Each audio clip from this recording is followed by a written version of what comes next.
Hi, everyone. Welcome to Unchained, the podcast where we hear from innovators, pioneers, and thought leaders in the world of blockchain and cryptocurrency. I'm your host, Laura Shin. If you've been enjoying Unchained, pop into iTunes to give us a top rating or review. That helps other listeners find the show. And be sure to follow me on Twitter at Laura Shin. Unchained is sponsored by Appreciate. Founded by Ed Stevens, Appreciate is building the most valuable relationships on Earth. In each episode of Unchained, Appreciate sponsors the recognition of an individual or group in crypto for an achievement. Who in crypto will be recognized today? Stay tuned to find out. This episode is brought to you by Bitwise. Last year, Bitwise created the world's first cryptocurrency index fund, the Bitwise Hold 10, which holds the top 10 cryptocurrencies and rebalances monthly. The fund has several hundred LPs and is currently accepting accredited investors. To learn more and invest in the Bitwise Cryptocurrency Index Fund, visit www.bitwiseinvestments.com/unchained. Today's episode is brought to you by KeepKey, the easy, safe, and simple way to protect your Bitcoin, Ether, Litecoin, and many other digital assets. There's no time like the present to protect yourself from hackers, malware, and viruses. Rest easy knowing that your digital assets are protected. Visit keepkey.com to order your secure hardware wallet today. Today's guest is Paul Walsh, the founder and CEO of crypto security company MetaCert. Should I call it a crypto security company? Oh, that's okay. Security company in the crypto world, security company, it's all good. Well, welcome to the show, Paul. Thank you. Pleasure to be here. So what is the problem in crypto that you're trying to solve? Cybersecurity in its widest sense, but very specifically where I see a world where you feel safe opening a link. So how do you know that bot is not a malicious bot? How do you know the application is not malware? How do you know the website is not a phishing site? And how do you know that the website really is owned by Laura Shin? How do you know the Twitter account is not a fake account or a malicious bot also?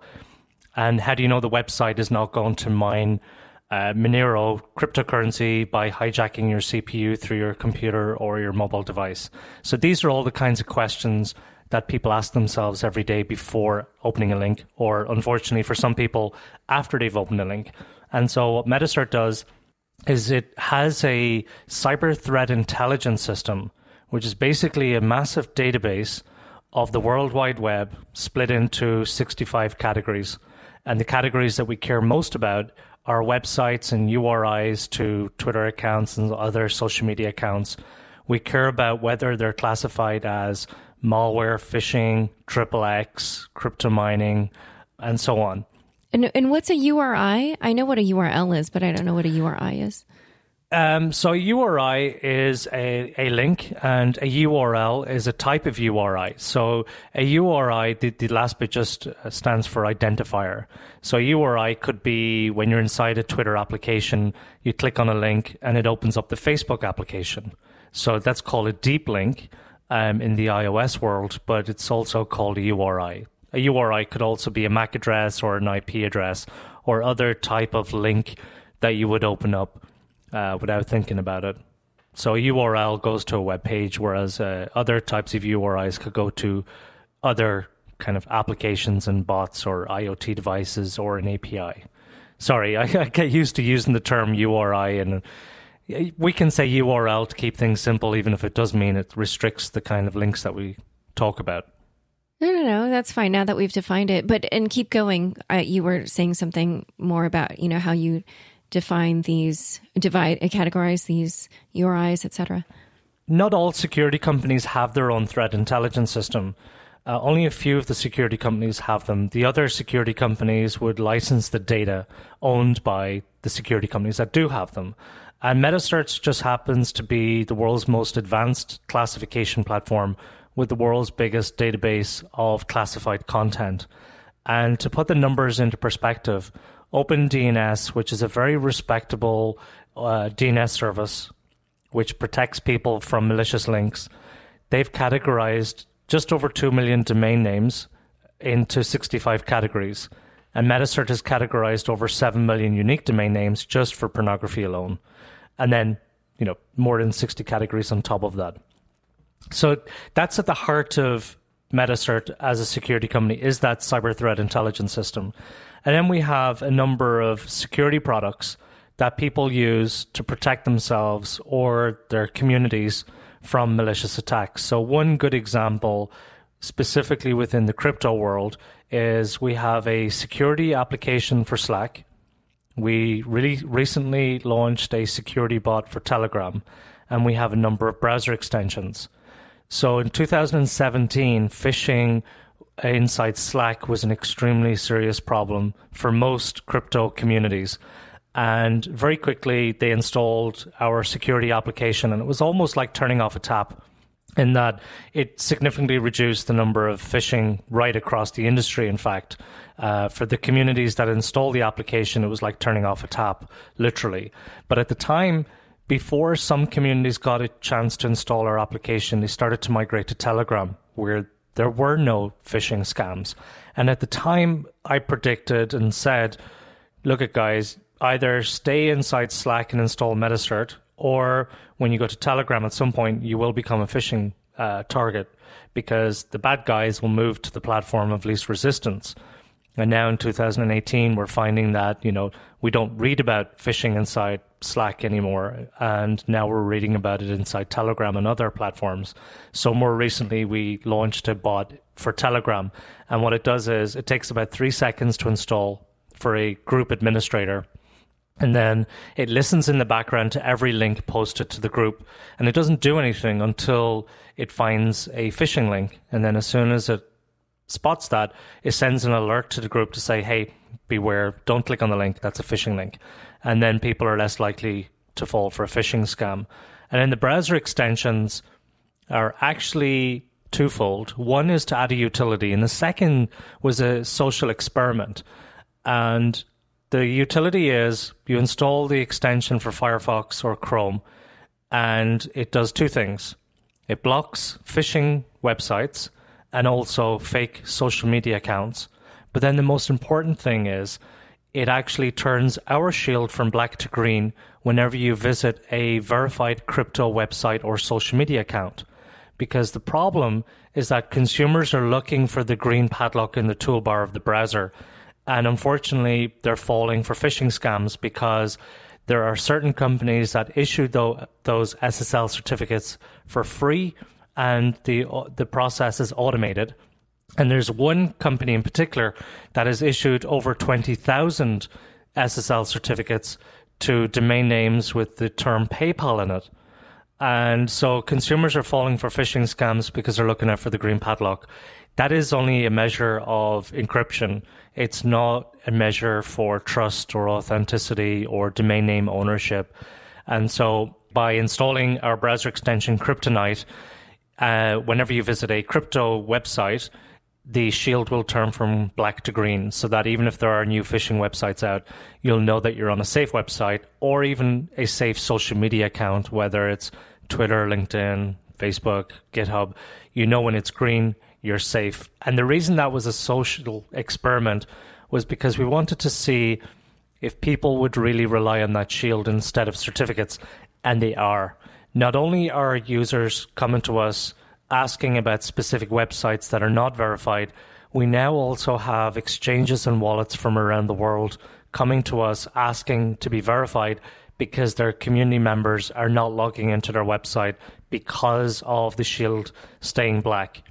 And that kind of leads me on to where MetaCert is heading, which is we're moving that entire cyber threat intelligence system to the blockchain. And that was a decision we didn't make lightly. It took us probably at least 6 months to make that decision.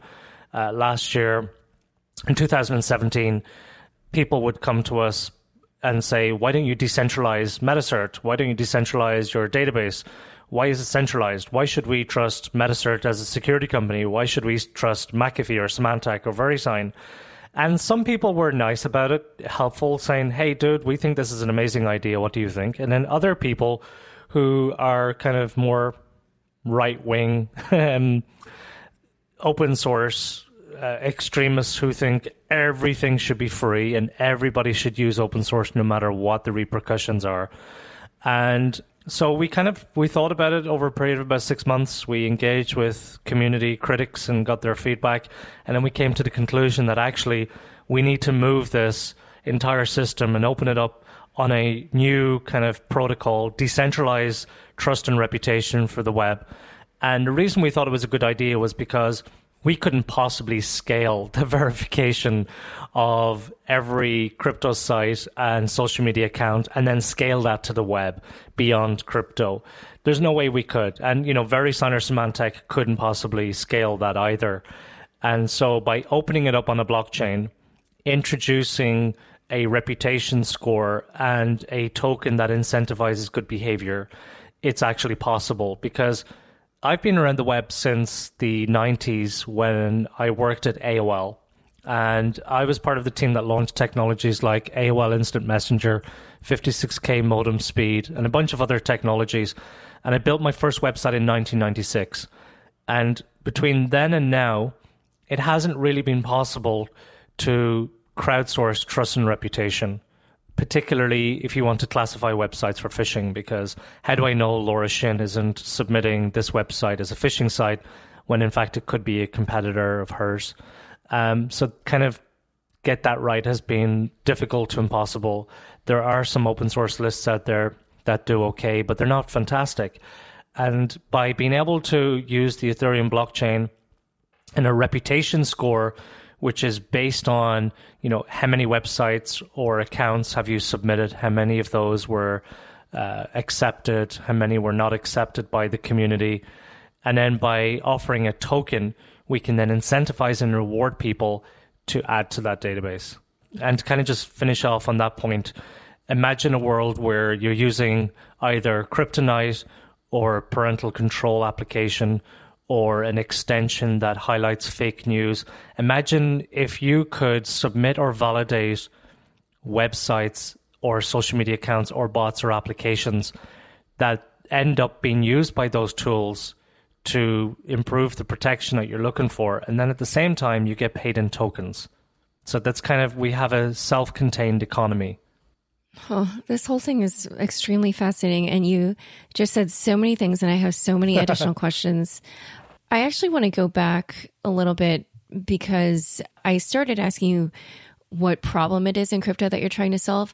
And you listed a whole bunch of problems. It's like the phishing links, the fake accounts on social media, just whether or not URLs for wallets and exchanges are legit, things like that. Do you have any stats on how big the problem in general of security in crypto, or fake accounts in security, or fake accounts in crypto is, or fake URIs?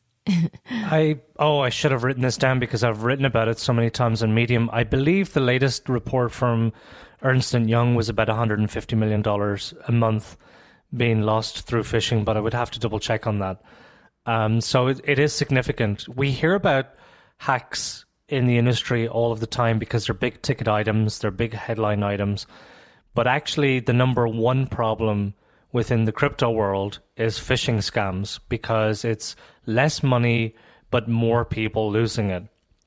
And some of the hacks actually start with a phishing scam, but you don't hear about the phishing scam. So one example is, it's not just the crypto teams themselves that are now a target, it's the suppliers that they use. And now hosting providers are finding themselves on the end of that attack, where a staff member at a hosting provider has had their account compromised through a phishing scam, so that the bad actor can access the DNS records of a specific crypto company and then change the DNS records so that they can actually send people directly to the legitimate website, where when they input the wallet address, it's actually going to the wrong place.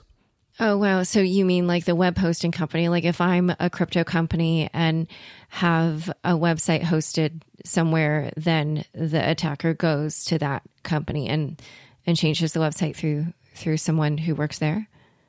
Exactly. I mean, I could summarize the problem that we solve in the crypto world is we help prevent people from losing their money. And we also help crypto teams from reducing the risk of their end users, their communities, from losing money also. Unfortunately, some crypto teams are better than others. I spoke on a panel recently and then attended a panel after that. And I listened to a couple of people who launched crypto last year, and they just seemed to be very laissez-faire about the fact that their communities lost some money, and they didn't refer to investors or enthusiasts losing their hard-earned money and their savings. They actually referred to those circumstances as lost investment, lost opportunity. And that's not how I look at it. So, but most companies aren't like that. So we work with a lot of crypto teams to, first of all, help them understand how they can reduce the risk of themselves being compromised through social engineering, how they can improve their own personal security, and so that they become less likely to be hacked or social engineered, and then also help them understand how to protect their communities. And social engineering is sort of like this way of hacking without actually using fancy computer skills. It's just getting somebody to believe that you are someone that you are not, or something like that. It's like calling up a customer service agent and being like, I'm Paul Walsh, but it's actually me, and convincing them that I am Paul Walsh, and then getting them to, do something that gives me your access to your funds. Exactly. You wrote one of the best articles I've ever read on this subject. And actually, you may or may not have realized it, but social engineering is the technical term given to one example of your SIM card being hijacked, or SIM splitting as it's called.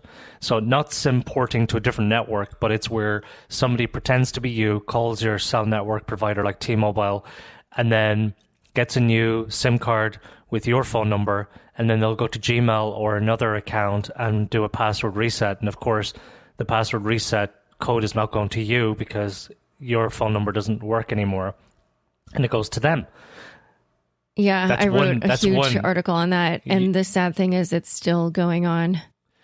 It is, but T-Mobile is doing a lot in that space right now, thankfully, with AT&T, but not before being taken to court by an individual who believes that they're responsible for it.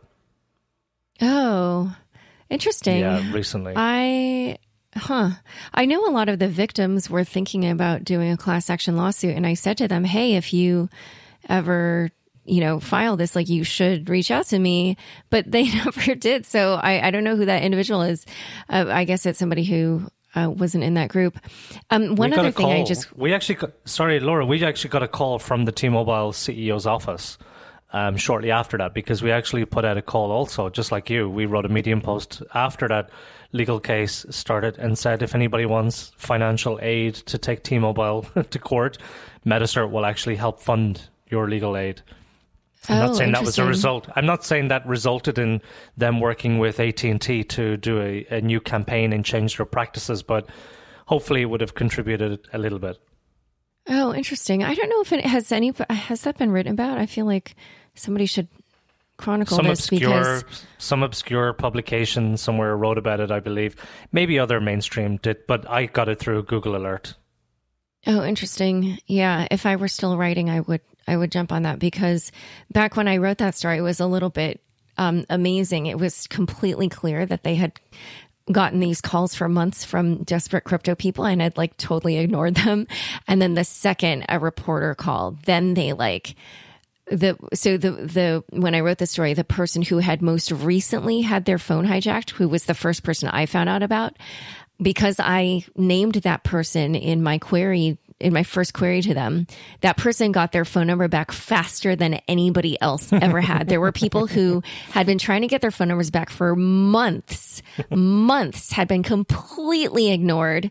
Suddenly everybody's cases were going to the president's office, and they were being told, call the president directly if you ever have this problem, stuff like that. And they were just so scrambling when I wrote that story. It was really kind of crazy to watch. But anyway, I actually wanted to just make a comment earlier, which is that I think that what you are describing here in terms of the problem and how you're going about solving it, I sort of feel like what the phishers and these scammers are taking advantage of is that there's this moment in time where this phenomenon of crypto or just the interest in crypto has taken off, but it really requires a shift in how people treat their money, right? In terms of security, because normally we're used to thinking, oh, the bank is going to keep it secure.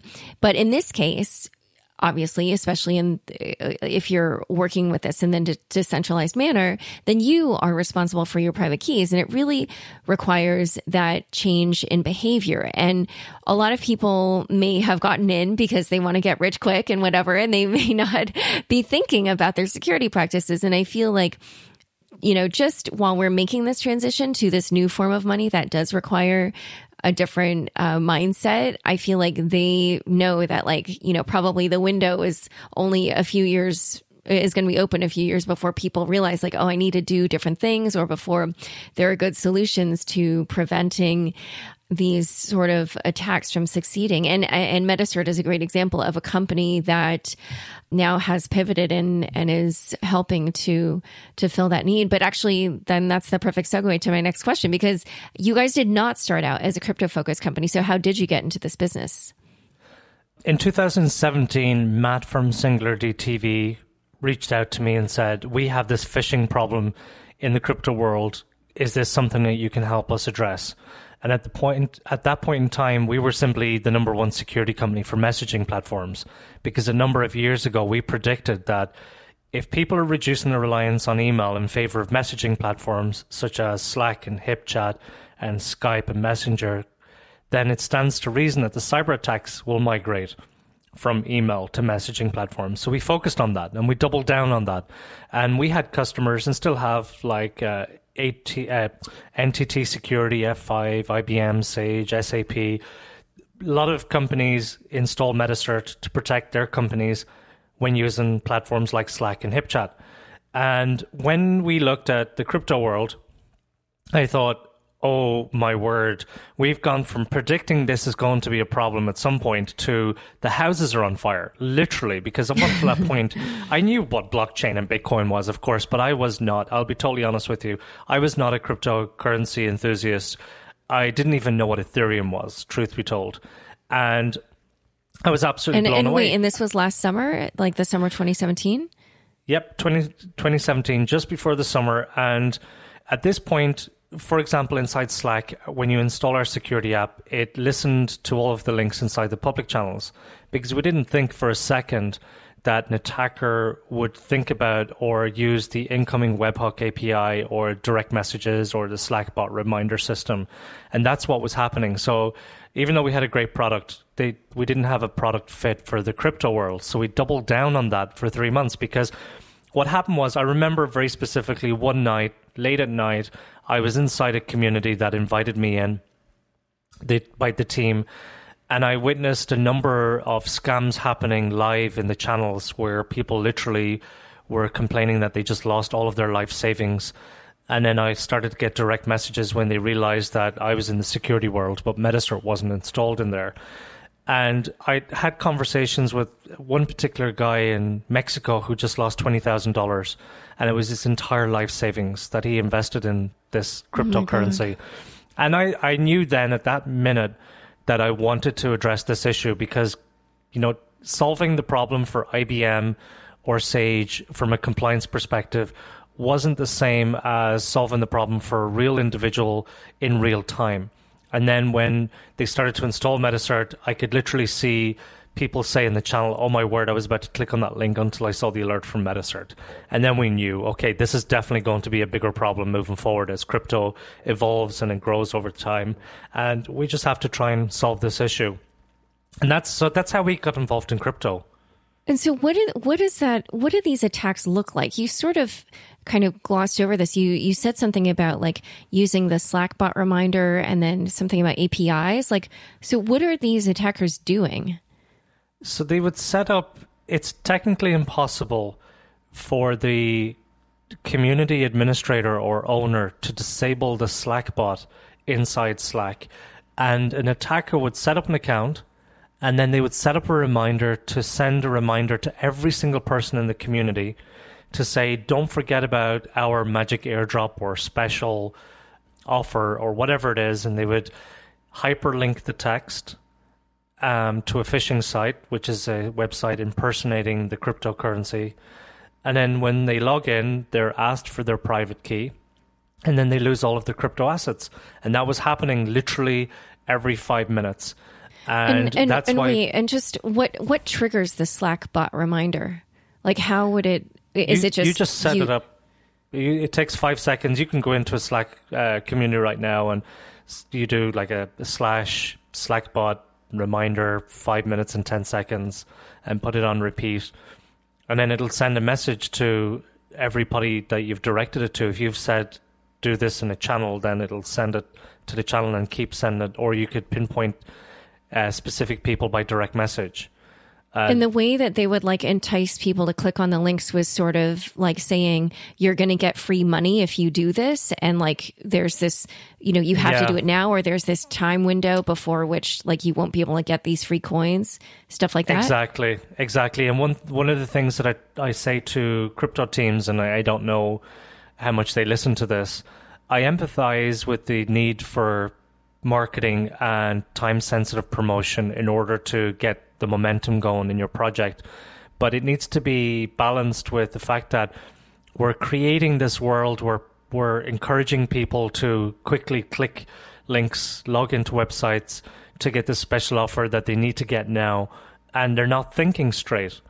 Especially when it's on a mobile phone, they just happen to, I don't know why, but people just happen to trust links more than if it's sent by email on your computer. You're less likely to believe it if it's coming from your bank. But when it's coming from a crypto team, they're used to them saying, get it now. And so they're kind of just used to opening links very quickly without thinking. And it's not dumb people falling for these, as a lot of people say. A lot of smart people fall for phishing scams because they could be, not thinking about it, or whatever the circumstances are. I would never make fun of anybody falling for a phishing scam. Yeah. I've interviewed some of these people. So and I agree with you, they're not idiots. In fact, they're people who know the rules. But one of them was like, oh, I did it on a morning when I was a little bit hungover. Exactly. So we're going to discuss more around your customers, who the scammers are, and also how you plan to decentralize this solution. But first, I'd like to take a quick break to tell the listeners about our fabulous sponsors, starting with Appreciate. Today, Appreciate is recognizing Jamie Smith for her outstanding leadership as CEO of the Global Blockchain Business Council.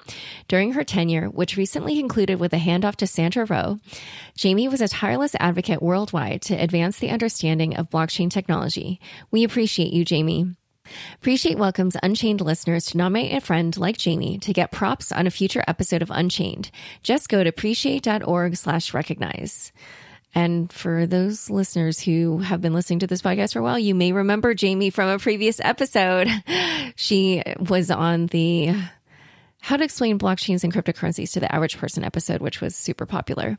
Anyway, continuing with the ad, looking for a new job? Appreciate is hiring a senior product lead, iOS developers, and UX designers. If you believe in design thinking, love the idea of building the most valuable relationships on earth, and are located in Dallas or San Francisco, join Appreciate. Learn more at appreciate.org/careers. Cryptocurrency is vibrant and exciting, but it's not without its share of bad actors. Exchanges and personal accounts can get hacked. Computers can be infected with malware. Left unprotected, your digital wealth is up for grabs. Don't let yourself be a victim. KeepKey is the safest and simplest way to protect your Bitcoin, Ether, Litecoin, and other tokenized assets. This hardware wallet is a separate device that you control. Brought to you by the pioneering team at Shapeshift. KeepKey works with the wallet software on your computer to manage your private keys and transactions. Your device is PIN protected, which renders it useless even if it falls into the wrong hands. Its large display lets you carefully view and approve every transaction. And if your KeepKey is ever lost or stolen, you can safely recover your device without compromising its private keys. The bottom line? You'll sleep easier knowing that your digital wealth is safe and secure. Visit keepkey.com to order yours today. Works on PC, Mac, Linux, and Android. Bitwise is the creator of the world's first cryptocurrency index fund, the Bitwise Hold 10. The fund holds the top 10 cryptocurrencies by 5-year diluted market cap, rebalances monthly, and takes care of secure storage and taxes. It's an easy, secure way for long-term investors to get diversified exposure.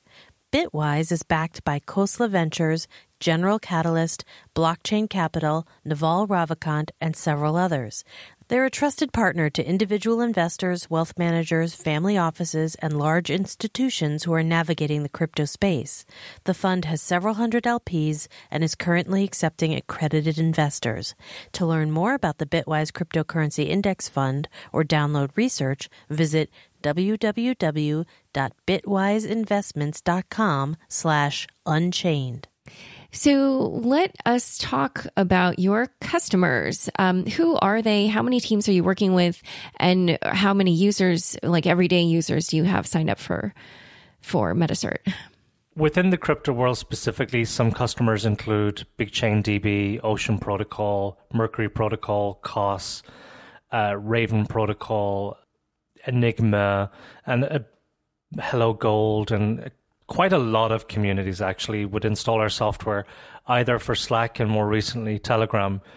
And the number of people that we protect in the crypto community specifically would be over 250,000. So meaning those are people who have downloaded the extension, or that's the number of people across all those communities? First of all, it's the number of, I would say over 200,000 people across the communities who have installed either Slack or the Telegram bot. The Telegram bot was released end of March, and after about a week, it's been installed in at least 15 communities that we know about, and some of those communities would have over 30,000 members. And just so I understand how this works, you are just putting all the sketchy URLs in a database. So like, isn't it sort of a little bit more like whack-a-mole, where the scammer gets a link out there and somebody may fall victim to it, and then you add it to your database and prevent others from falling victim to it? Or can you be more preventative than that? All of the above, actually. Phishing is like playing whack-a-mole. But going back to it, it's not just a simple blacklist. We have an extraordinarily advanced threat intelligence system. I'm one of the two people that co-instigated the creation of the W3C standard for URL categorization. And the W3C is the internet, it's the standards body for the World Wide Web that was started and still run by Tim Berners-Lee. And I did that in 2004, and it became a ratified standard in 2009 and replaced an old standard called PIX, which is still used in part by Apple parental controls and Internet Explorer. So I've been working on the whole content labeling, URI categorization since 2004. And that platform, that cost about $1 million and about 2.5 to 3 years to build and tweak to get it to where it is today, which is why it's very easy and quick for us to build applications on top, like a Telegram bot or a Skype bot, because of the back-end technology. So we do it with phishing specifically. We take a feed from 9 different open source lists. We put that into our database in machine readable format. And then we add to that all of the suspicious links that are reported and validated by all of the people across all of the communities. And then inside our own Slack, we actually have data scientists from some of the biggest security companies in the world reporting to us on a daily basis many dozens of new crypto phishing websites. So there's a number of different ways for us to add specifically phishing websites and fake social media accounts to our database. But that's why I go back to that adds a lot of value to the Telegram and Slack bots. But that's why we also encourage people to install Kryptonite for their browser, because even if we don't catch the phishing site, then at least if it's not green, you know that you should go and look for more information before you can trust the website or social media account. That's where we think the future is. It's not just necessarily creating blacklists, but just providing more information about the content and providing better visual indicators. So I would like to see Brave, Chrome, Firefox, Safari, and Opera provide a different visual indicator, provide a different icon on the toolbar so that they can read the information from the MetaCert protocol or other protocols that are created in the future, so that they can actually provide users with more information about the content before they open it. So this would be the perfect segue to finding out how you decentralize. But before we get to that, I'm just so curious to know, have the scams changed over, you've been working in this for almost a year now. So I'm just curious to know, have the scams changed in any way? Or is it kind of just the same thing over and over again and just in different applications? I would say yes, and they're getting a little bit more sophisticated. They move from platform to platform. In 2017, it really was almost like turning off a tap for phishing inside Slack, because so many communities installed our security app that we just didn't read about it anymore. And in fact, actually, do you remember when you and I had a conversation? You said, but Paul, I'm not really hearing about too many scams anymore. And that's because we were installed in so many communities. And then those communities that weren't installing MetaCert, they'd already migrated to a different platform. And I predicted back then that the scams would move to whatever platform didn't have security. And lo and behold, now we're seeing more scams in Telegram because nobody had built a bot designed for the crypto world to protect them from phishing. But is there any change other than just moving from platform to platform? Well, they're doing that, but then I guess the change is they're becoming a little bit more sophisticated. They're spending more time. As these attacks on crypto get more media attention, as crypto gets more media attention through news about regulation and companies raising large sums of money, then the cyber criminals spend more time. If they know that there's a housing estate going up and they don't yet have alarms installed, or they've never actually bought a house before so don't know how to protect them, then the cyber criminals will go directly to that housing estate and attack the houses that have the least amount of security. And we're hearing about kidnappings, we're hearing about blackmail. I think blackmail is going to be a big problem, where crypto team members or high-profile enthusiasts will be targeted through spyware and malware, through applications or bots or websites, and then either their video or their sound will be compromised. And this all sounds like 007 stuff, but it's really not. This is stuff that's happening and will happen more. Their sound or video will be compromised. They'll be recorded saying or doing things that they'd rather not be recorded about, and then they'll be blackmailed through a cryptocurrency that can't be tracked. So the attacks are becoming a little bit more sophisticated. The social engineering is on the rise. That's becoming a little bit more sophisticated. And I think, 2018, 2019, it's just going to get more advanced and more prevalent. It's going to become exponential, as I predicted in 2017. Yeah, well, definitely the physical attacks have been increasing, even if it's kind of sporadically, and a lot of it is abroad. Nathaniel Popper wrote an article about that for the New York Times, and Mike Belshey and I discussed it in a recent episode, so people should listen to that. But so now let's get to how you plan to decentralize your network. This is very interesting to me. How will that work? Will users just add to the database and then get paid every time they spot a phishing link, or how does that work? Think of our threat intelligence system as not just a list of phishing sites, but as a whois lookup, because we've categorized over 10 billion URIs into between 60 and 65 categories, where phishing is one of those. So when we pick that up and put it on the blockchain and we create a smart contract, we're working in partnership with Consensus.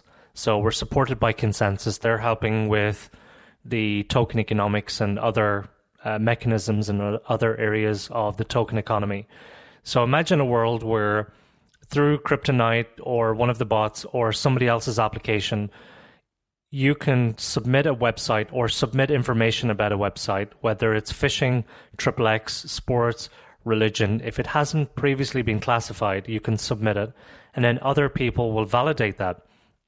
And through the reputation score of each of the individuals, we will then, each URI will be classified. So let's take a sports website, for example. When one person submits that, then it might take 2 people to validate it or 3 people to get the consensus. And then once it's validated, each person gets paid in tokens. If it's something like XXX or phishing or malware or another link that adds a little bit more utility to society, then it may require more people to do the validation work, And in the case of phishing, it may require one or two experts to actually evaluate and validate the submission. And we just happen to have people who are passionate about different types of data sets. And, when it comes to submitting and validating XXX, for example, we have a number of parental controls. We have safe browsers for iPad and Chrome, but we haven't updated them in many years because we focused on messaging platforms. And they have probably about 100,000 active users. And throughout the years, we've had parents submit websites to us, but the technology can automatically identify XXX. And if it doesn't identify it automatically, it then puts it into review queue. So we have about 1 million domain names in our review queue. There's no way MetaCert could actually go through that and evaluate what category website each one is.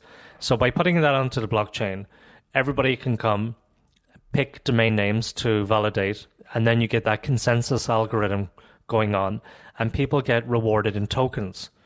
And how do you prevent what we're seeing with these pump and dump groups where maybe I'm a scammer and I create a phishing link and then I get all my buddies who are in on the same scam to then validate it as legitimate on your site. And then we all earn tokens from MetaCert. Plus we earn all the tokens that get sent to that phishing link. Right. And then I, divvy it up amongst everyone. How do you prevent something like that? Well, first of all, it's not easy, but let me tell you a story to demonstrate the history that we have and the experience that we have, not just with categorization on the web, but actually human behavior for many different facets. Imagine where we have parental controls where kids are submitting, when you try to access a XXX website using a safe iPad browser, for example, you get a block site saying that you're not permitted to access that website, but you can report it as a false positive.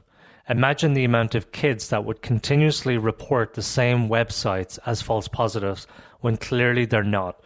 Clearly they're trying to unblock websites they'd like to visit. And so as a team, we got together and said, okay, how can we reduce the number of times that our database is opening up these false positives? So we put in some business logic and checking so that if you try to submit a website that was previously validated after it was reported as a false positive, you then get a message to say, thank you very much, but we've already evaluated this and we really believe it really is pornography. If you still think it's a false positive or a website that shouldn't be classified, then please open a ticket. So you still leave it possible for them to get in touch, but you make it a little bit more difficult. So we're used to that kind of human behavior, trying to be a little bit malicious or coy. When it comes to phishing, there are a number of different things that I can't go into detail on, obviously for security reasons, but we do want to open it up in as much as possible so that the community participates in, what that validation looks like. But that actually leads me to believe that, because it doesn't sound very decentralized then. It sounds like the ultimate kind of backstop will be this centralized service. It's like just a portion of the process will be decentralized? No. There's always, it's like if you ask me, how do we handle security and privacy? I'll give you some vague answers. I can't go into detail, obviously, for security reasons. So the service is decentralized.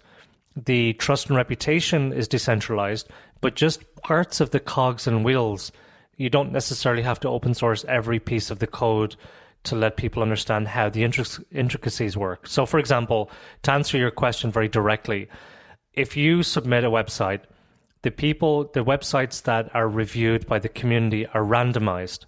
So you can't get 10 friends to validate the same link, because when they log into their dashboard, they may or may not get the websites that you've submitted for evaluation and validation. They may get an entirely different set of URIs to validate.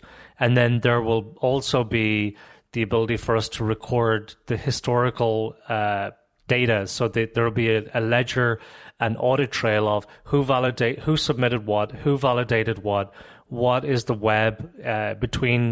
what is the relationship between submitters and validators. And there will be ways to see patterns. And how will you know the relationships between the first group and then the validators? The metadata, not the physical relationship between you and somebody that you might know.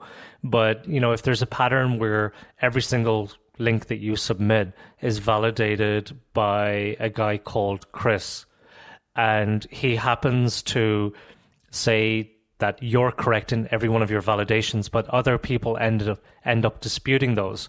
Because once something is validated, other people can still dispute those. And that's where the token comes in. In order for you to submit, validate, or dispute, you have to stake some token. You have to put in some skin in the game. And so you've got an added incentive to not try to be malicious, because if other people dispute and then their disputes are validated, then you lose that token. But when everybody agrees, then everybody gets paid in token. Okay, so the scammer would basically lose money in order to try to make the scam work, and then it might sort of defeat the purpose of the scam entirely. Exactly.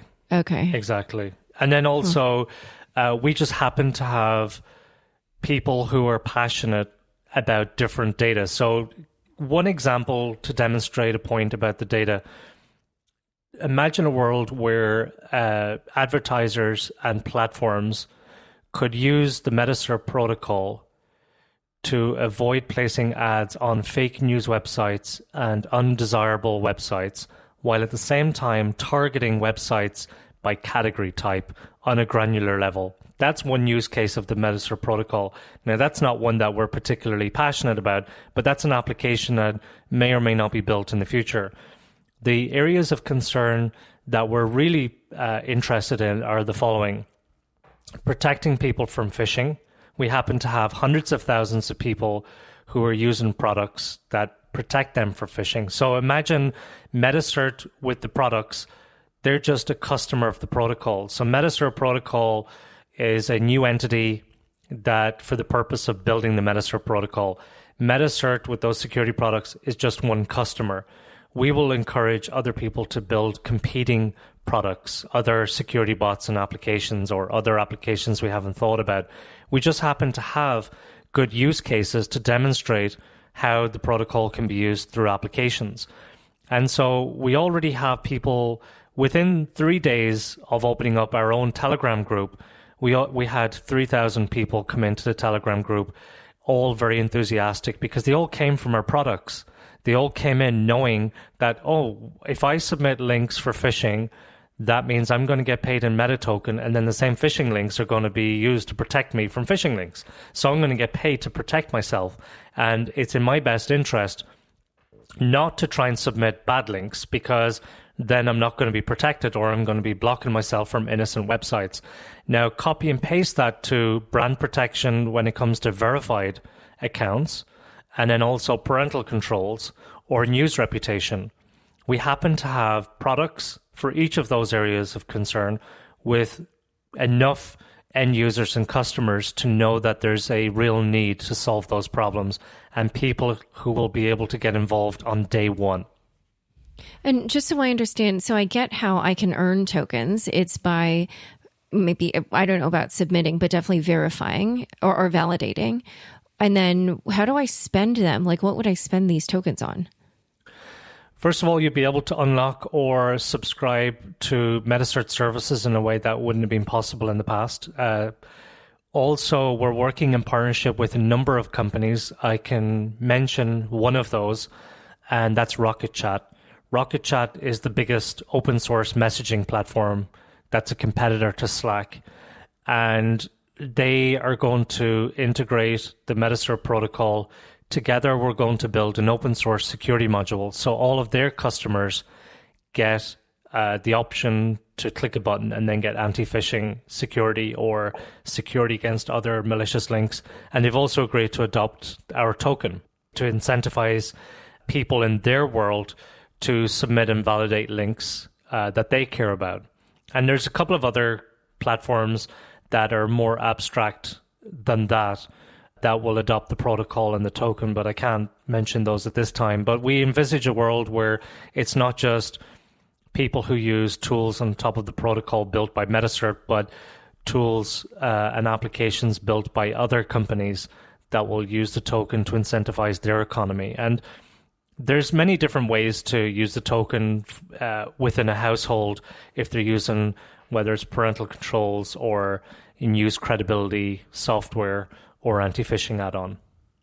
So basically, I can either use it within the system, maybe to like, well, I don't know what you mean by parental controls, but maybe it's like someone who wants to kind of like you. I still don't fully understand how I would spend it within the system. Like I could see earning it and then just, converting it to ETH or something, but like I don't understand. So you're a parent and you pay $12.99 a month for parental controls, whether it's a browser add-on or a DNS service. And in order to offset the cost of that, you get a choice to pay in tokens, our tokens. And to offset the cost of that, you may want to submit or validate links that are used to improve the software, while at the same time reducing or negating the cost of the software. But then maybe, and I'm not sure, maybe you'll be able to give your kids tokens that they can then use for accessing the web for a certain number of minutes in the day. Okay. Yeah. Now I see. That makes sense. And one other thing I wanted to ask you about is, so just so I understand, this is going to be a decentralized protocol that is for detecting false links or scammy or phishing links. And different companies can build services on top of that and then charge or have their users earn tokens through that. But no one company will control this protocol. Is that correct? Yeah, but not just phishing. People will be able to submit and validate information about websites, bots, applications, and social media accounts. It's any web resource. So you may want to submit or validate ownership of a particular Twitter account or a particular Facebook account or LinkedIn or bot or application. And that goes into one big database. So it's not necessarily just phishing or pornography or other categories. It's basically a big WHOIS database with more information than what you would get in the WHOIS database and information that's validated, or an IMDb for the web, where you can find out information about the website owner, the social media account owner. Is it suitable for children? Is it suitable for mobile phones? Is it phishing?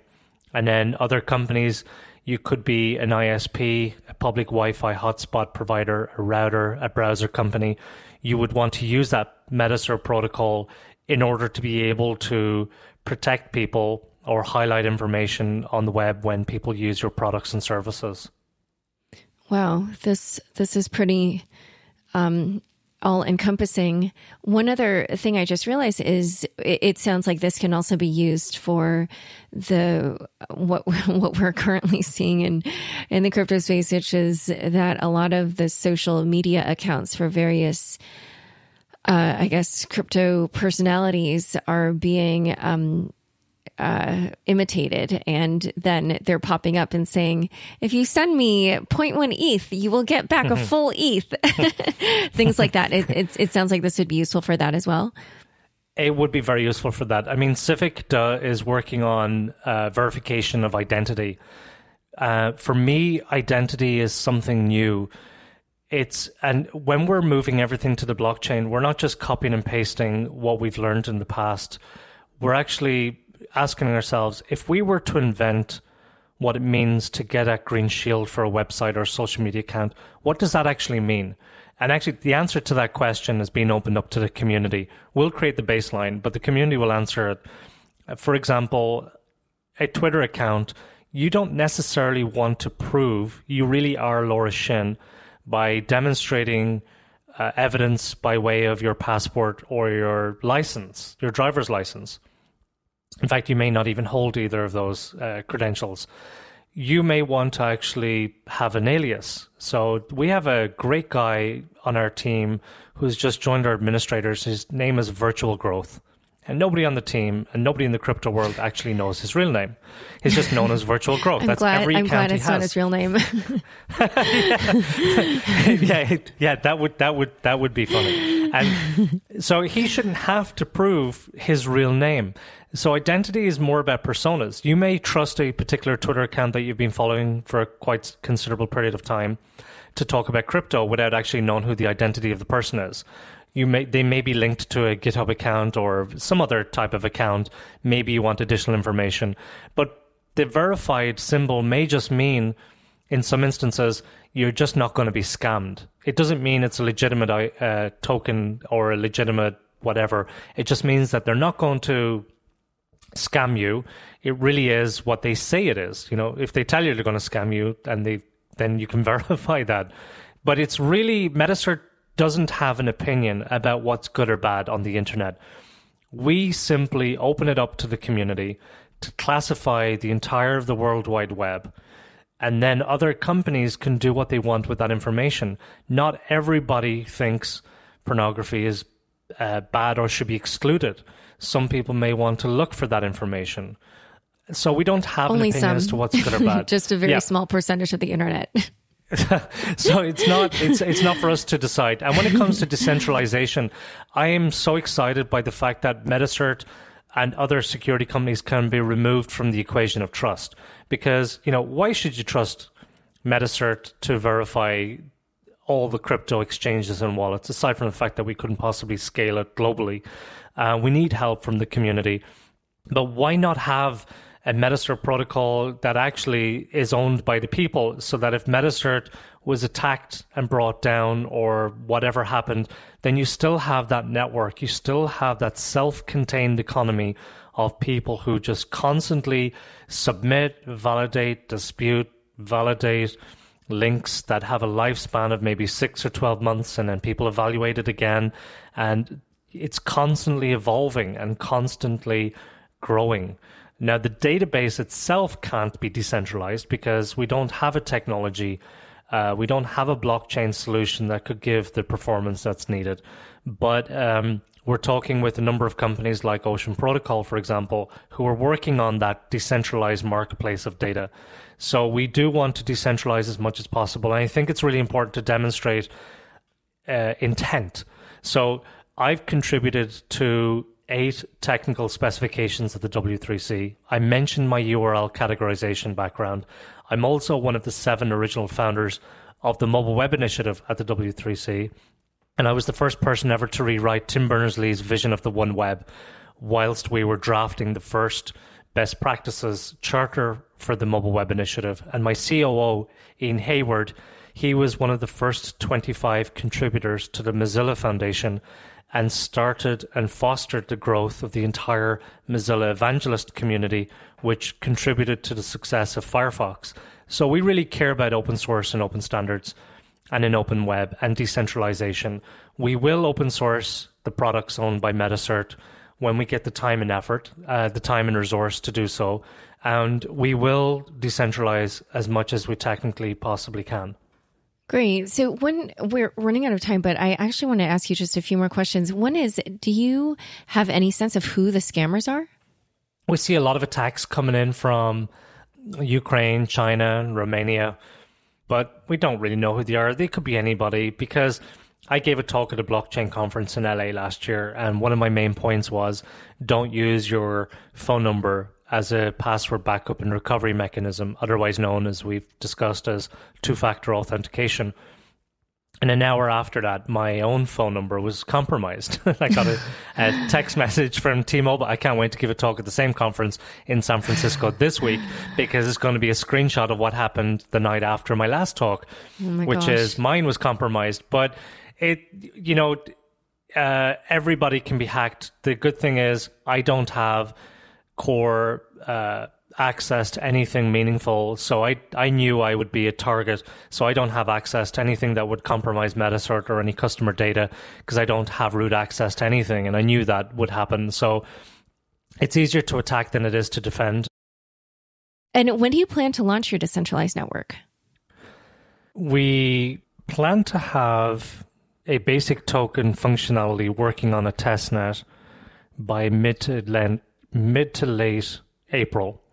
And so we will be able to distribute tokens to all of the end users of the products that sit on the protocol. So, for example, Kryptonite, the browser extension I told you about, each user is going to get 360 tokens, which would then effectively allow them to use that software for free for another year. Okay, so you plan to do some airdrop strategy? Yep. Okay. That's right. It'll be possible. It'll have a small wallet built into the extension, not big enough to hold a lot of tokens for security purposes. And so they'll be able to unlock those tokens as soon as they're available. And we will be selling tokens privately around end of April, and then publicly about 6 to 8 weeks after that. Okay, and it sounds like you're offering them as a security when you say privately? No, there's a private sale to big participants. So there's no discount or bonus for purchasing the tokens for future use within the network. So you will be able to buy the tokens privately, but you have to buy a certain amount, and then you assert how you're going to use the service in the future. So it's not a security token. It absolutely is a utility token. And we're doing a number of things to demonstrate best practices within the industry for the longevity of the project. So the first one I mentioned was no bonus or discount for people who want to purchase the tokens privately. The tokens will already be in use by then as well to demonstrate that there is real utility for the tokens and real demand for the token. The team will have a 75% lockup. So after the platform is live, 75% of MetaCert's tokens will be vested monthly over a 3-year period. Okay. And this is maybe the most important question for the listeners. What are your tips for users so they don't fall victim to any of these crypto scams? Install 1Password. There are other applications that are great. If you use them, one that's brilliant, but just install 1Password if you're not. Use that to automatically generate very long, difficult passwords. It's a fantastic solution. Remove your phone number as a backup and recovery to passwords. Call your cell network provider and ask them to put a double opt-in to change in the SIM card, which reduces the risk of that happening. If you're a crypto team, take the time and the money and resource to hire security personnel instead of just community managers, sales and marketing people when you've got the funding. Security is very important, not just for your own team, but for the purpose of protecting your communities. Install all of our free software, particularly for Telegram and Slack. And just be mindful that it's not 007 scenarios. You know, don't leave your computer on the table at Starbucks and ask the person next to you to look after it while you go to the bathroom. They could be sitting there because they're spying on you because they know that you're a high-profile target within the crypto world. The higher the profile you are in the industry, the more of a target you will become, and they will go to any degree to access and compromise yourself, your company, or your family. I'm constantly getting emails saying, my passwords attempted changes on Facebook and other social media accounts. So everybody's a target, and just be mindful of that. Great. It's been so wonderful having you on the show. Where can people learn more about you and MetaCert? Go to metacertprotocol.com for the project. MetaCert.com is the separate company if you want to install one of those apps. And come join the Telegram group, which is where all of the conversation's happening, which is t.me/MetaCert. Thanks so much for coming on Unchained. It's a pleasure. Thank you so much, Laura. Thanks so much for joining us today. To learn more about Paul, check out the show notes inside your podcast episode. New episodes of Unchained come out every Tuesday. If you haven't already, rate, review, and subscribe on Apple Podcasts. If you like this episode, share it with your friends on Facebook, Twitter, or LinkedIn. Unchained is produced by me, Laura Shin, with help from Elaine Zelby, Fractal Recording, Jenny Josephson, and Daniel Nuss. Thanks for listening.